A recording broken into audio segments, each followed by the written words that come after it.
And here's where the bank fishermen would go.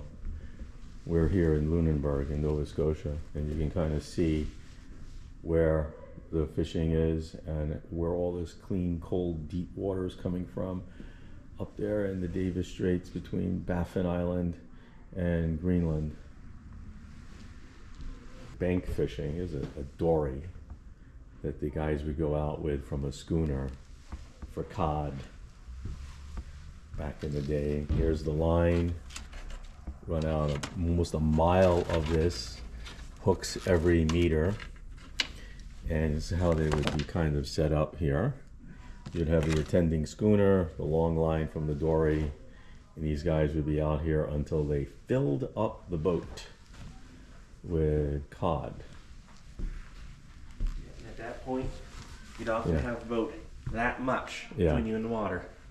Oh yeah, I could see how this baby would sink in with a couple thousand pounds of codfish. Codfish is amongst the most prolific of fish. Average female spawns 1 to 3 million eggs each spring, even though only a few will survive and grow to maturity. Back to the dory. You can see all the equipment here in the dory. Salt cod. Had the bucket with the compass. Type of clothing the fishermen and the dorymen would wear. Paddles, sails, rigging.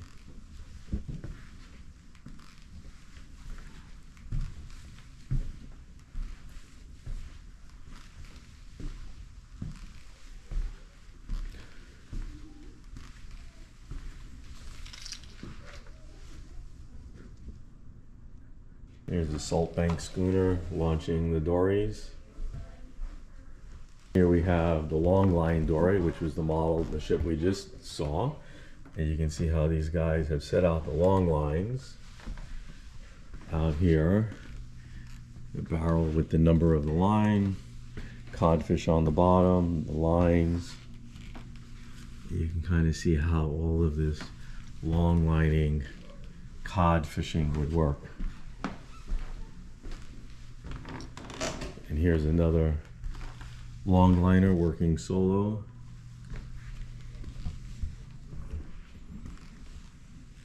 It was not for the faint of heart. Here are some of the tools of the trade for the cod fishermen.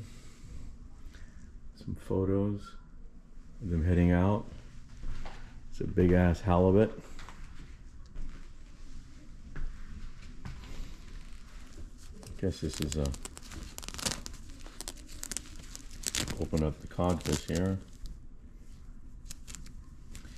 Okay, that's a pretty intense toy.